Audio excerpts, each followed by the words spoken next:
Hello everyone! It's day 5 of our Europe adventure at ayan, inumpisa na naman nga nila ng laro ng lambing-lambingan.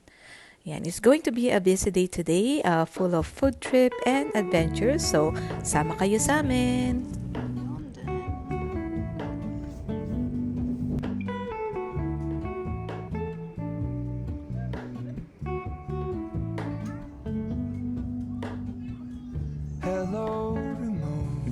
So first stop of our adventure ay ang Westfield Mall.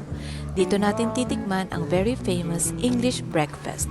They recommended yung restaurant na Ballads. Grabe, super lakas talaga ng ulan dyan. Mabuti na lang yung pathway papunta doon sa restaurant ay covered naman. I look for the things I don't know.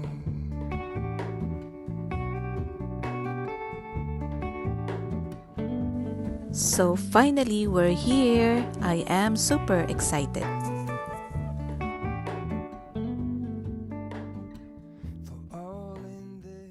This is their breakfast. Ayun, full English. Hati na lang tayo, Han.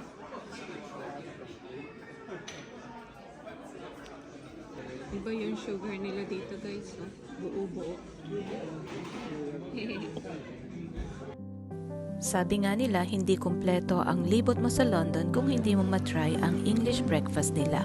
So I've been dying to try that. Ang cute. Look, ang cute. So cute. Daddy, ang cute.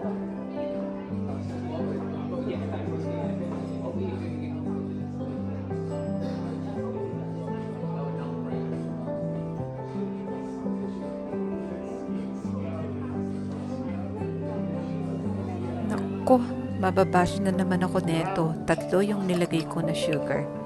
Diabetes alert!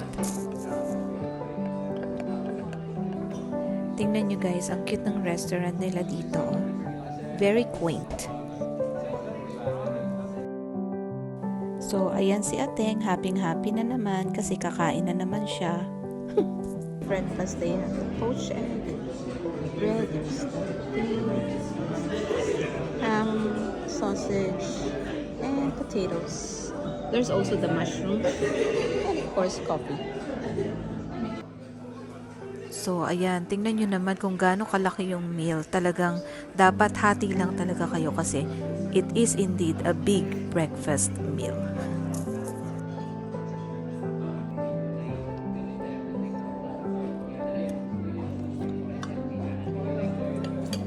Ang pinaka-favorite ko talaga dyan sa plate is yung sausage. Napakasarap niya. Hindi maalat, hindi overwhelming yung flavor. Basta, masarap siya.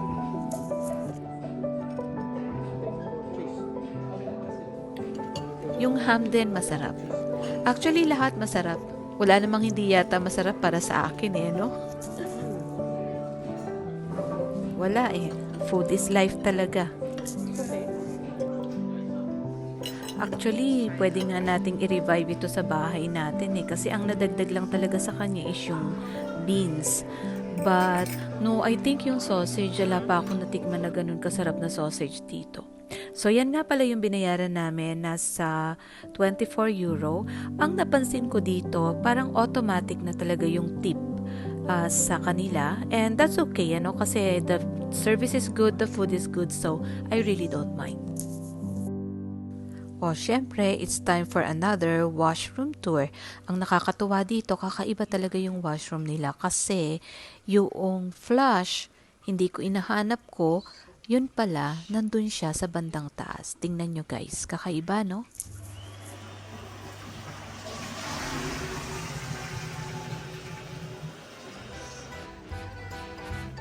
So, pagkatapos nga namin kumain, ayan na, start na ng ating exploration and our next stop is the Borough Market.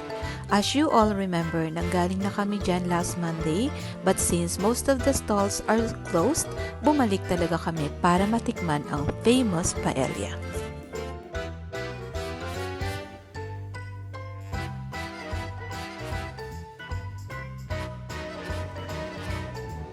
Borough Market! Oops!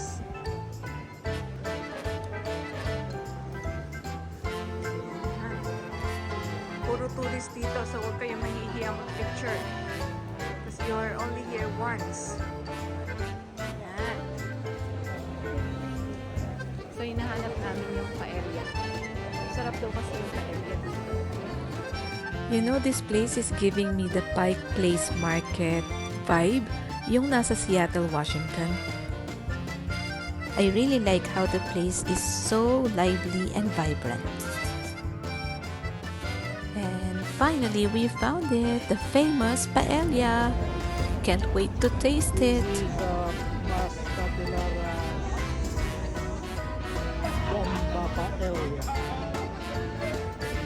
Actually, this place was recommended to me by my friend, Sis Maria. So, thank you talaga, Sis Maria. Super sarap niya.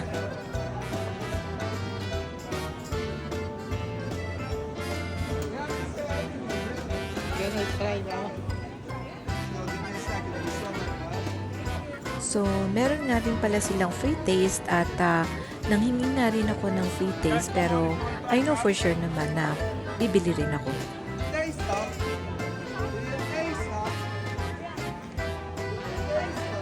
So, one order of paella is actually 10 euros, which is not bad. Ang dami naman talaga ng servings.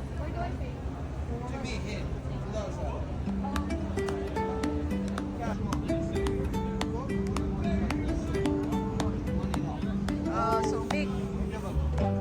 So big. Guys, are you waiting? So this is the best paella here in Moro Market. Let's try it.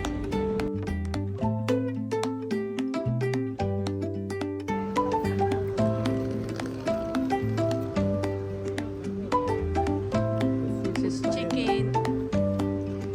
Seafood? Seafood ba yun?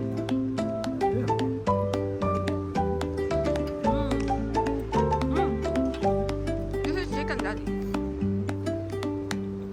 Sa'yo na yung seafood. Akin yun. Walang malis.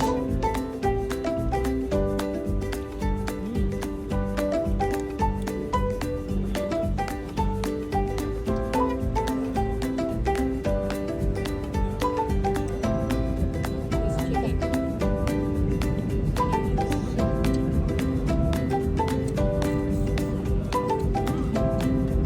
Sarap.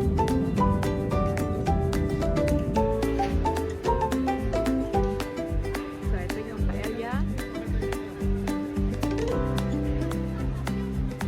Wala na bang chicken? Yung the British pork pie. So, ang next naman nating titikman ay yung British pork pie and sausage sandwich. Thank you. Pero actually, naisip ko, iuwi ko na lang siya mamaya at memeryendahin ko na lang siya sa hotel. So, trying the perfect. Thank you.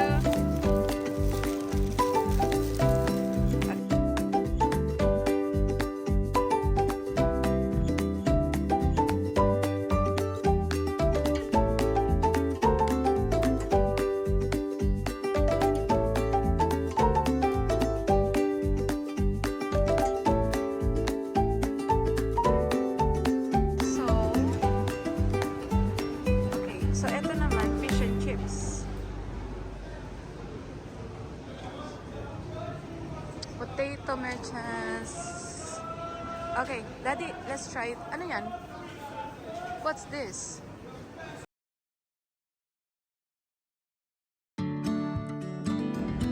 At syempre, since nasa British country tayo, hindi po pwedeng hindi natin titikman ang fish and chips nila. This one is fish and chips.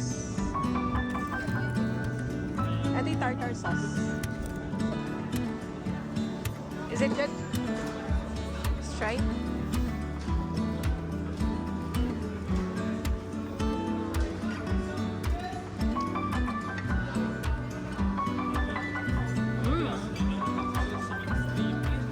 Good.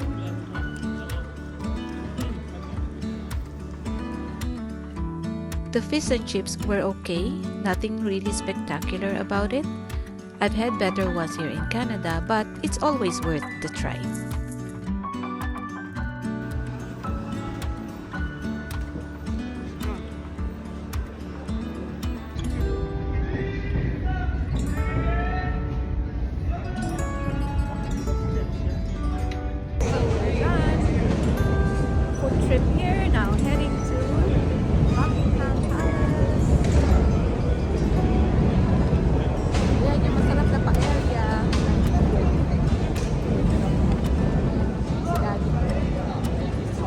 Yung binili namin kanina na pork, mamaya na lang kakainin siguro yun. Gabi na. Buckingham Palace tayo. Grabe, ang tataas talaga ng escalators dito. Just imagine guys, you're going down to the tunnel. 'Di ba? Nang ganyan kalalim down sa ilalim ng lupa. 'Di ba? Na-imagine nyo ba yun? Na-imagine ko. Pero, that's okay. Hindi naman nakakatakot. It's something that is just interesting to experience.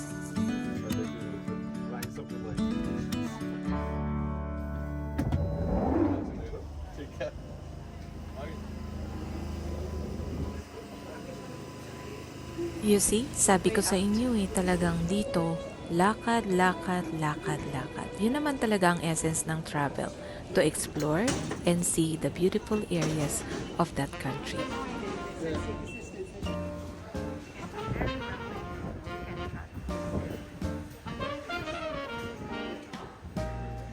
Papunta ng Buckingham Palace.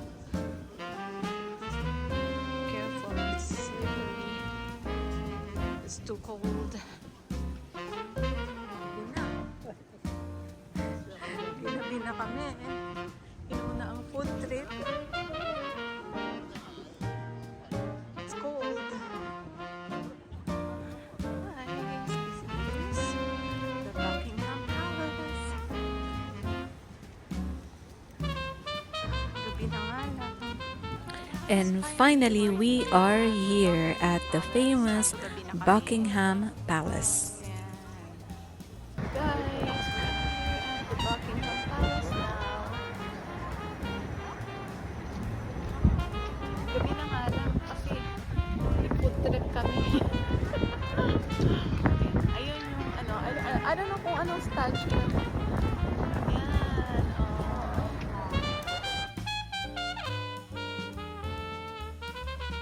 But we're here. Ayan.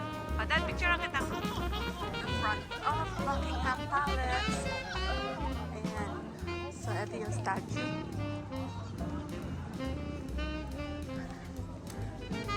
And of course, we took more pictures pa din, and then after that, we headed to another iconic place. So, going back to the train station. So cool.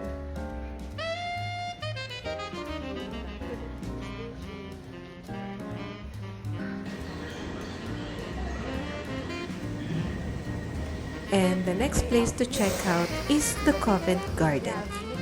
No. Covent Garden. Covent Garden is the shopping and entertainment hub in London's West End area.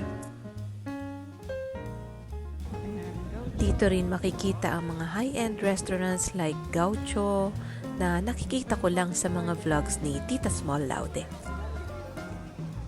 Dito nga, tayo Han.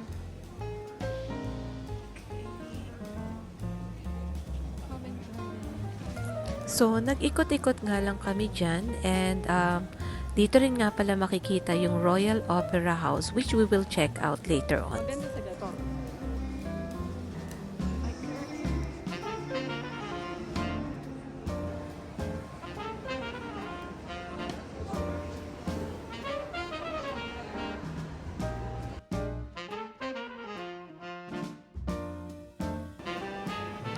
And finally, nakita nga rin namin yung central hub where most people who visit Covent Garden takes their picture. At syempre, magpapahuli pa ba kami?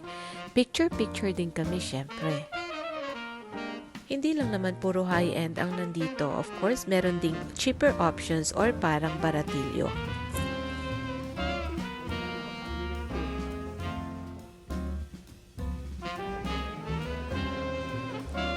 So, naglakad-lakad nga lang kami and we found ourselves inside the Royal Opera Museum. Tara, tingnan natin, mag-explore tayo kung anong makikita sa loob.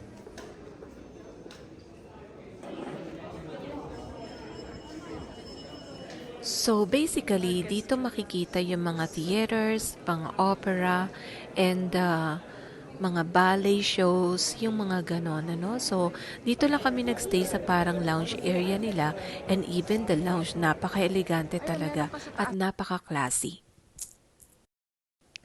Tara, sama kayo sa amin, mag-explore pa tayo kung ano pa yung makikita dito sa loob.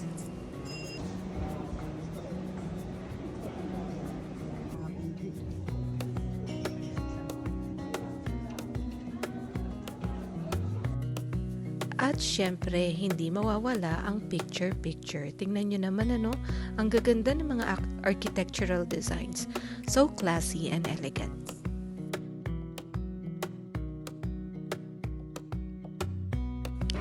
So bali dyan sa taas na yan, dyan makikita yung mga theaters, tapos yung lounge area. Doon naman kayo mag-i-stay habang naghihintay kayo ng show. Pwede kayo mag-order ng wine, pwedeng fine dining. It's up to you. Everything is available.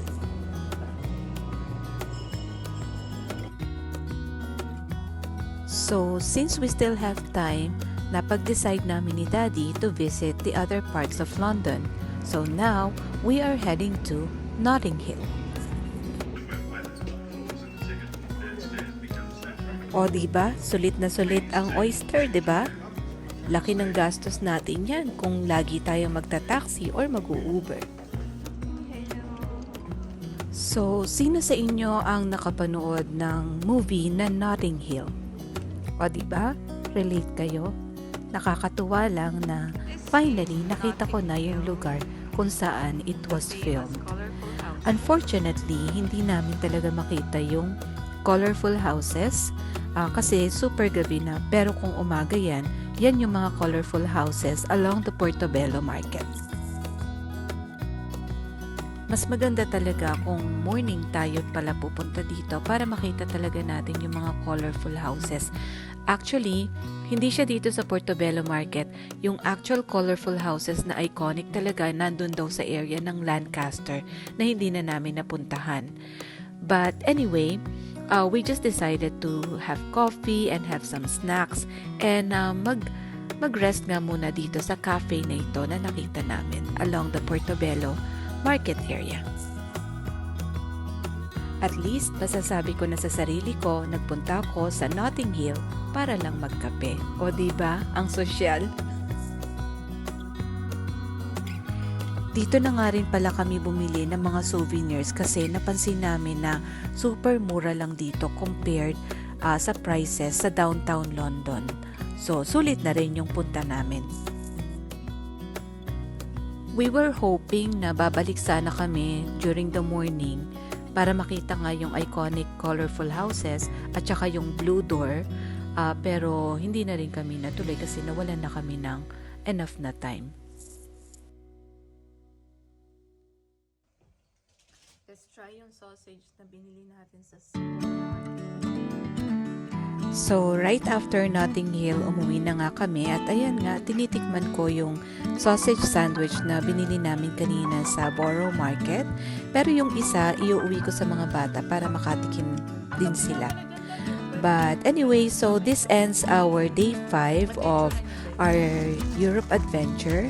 Tomorrow, sama kayo sa amin kasi imimit ko naman yung aking pinsan at maglilibot tayo sa Leicester Square. Isa rin yun sa mga iconic places dito sa London.